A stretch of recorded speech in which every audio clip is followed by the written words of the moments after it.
Hello kakabsat! Welcome to our mini vlog. 1-year-old check-up nga pala ni Baby Gil nga araw na yan. Nag-leave nga si Daddy sa work para masamahan niya ako at kasama rin namin si Kuya Gavin. Ayan at dumating na nga kami dyan mga 9 na kasi 9:30 yung appointment. Sabi ko nga pala kay Daddy para hindi na sila sumama sa baba ay dito na muna sila sa loob. Nakalimutan ko na yung pangalan niyan pero pwede silang pumasok dyan at maglaro muna si Kuya Gavin. Ayan at nakababa na nga kami. Wala pa masyadong tao dahil medyo maaga pa. Kunti lang siguro yung nagpa-schedule sa umaga. Kunti nga lang din pala yung nakuha kong video dahil bawal talagang mag-video sa loob. Lalo na kung mahahagip sa camera mo yung ibang mga bata. Wala pa sigurong 30 minutes na tapos na kami dito. Chinek lang naman nila ang height, weight at saka ang size ng ulo ng bata. Meron din palang konting one-on-one interview. Itatanong nila kung kumusta na kayo ng baby, kung kumakain ba ng maayos, kung may problema ba, ganun. Ayun nga, nung natapos na nga kami, dumiretso kami dito sa kabila. Sa taas pala. At ayun nga, nag-e-enjoy si Kuya Gavin sa paglalaro. Kakalokohan. Hindi nga rin kami nagtagal masyado dito dahil may lakad pa kami. Wala pa nga sa climax yung enjoy ni Kuya Gavin. Ayan, at napaalis kami ng 2 oras. Pasensya na, Kuya Gavin, may lakad kasi tayo. Next time na lang. Ayun na nga, umalis na nga kami. Dumiretso na nga kami ng immigration para mag-apply ng permanent si Ading Gail at saka si Daddy. Ate Boy Boy, lang po. Sleep. Sleep. Kuna na ka na ate. Sleep, ate.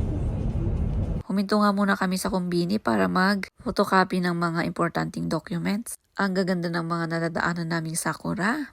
Ayan na tuloy-tuloy nga kami sa biyahe at may hinahanap pa kaming isa. Naalala nga ni Daddy na kailangan din pala ng picture. Kaya eto, todo hanap kami ng photo booth.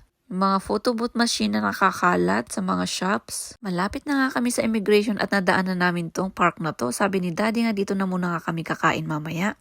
Inabutan na kasi kami ng lunch kaya bibili na lang kami muna ng pagkain at magla-lunch muna bago mapupunta ng immigration. Nakakabulol talaga to. Andito na nga kami sa Gifu.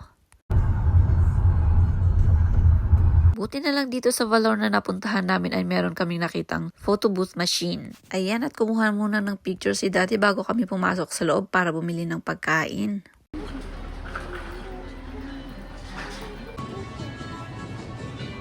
Yan at nang nakapamili na nga kami ay pupunta na kami sa park. Hindi na lang talaga pwedeng mag-park dito sa gilid kundi hindi namin alam kung saan kami pupunta.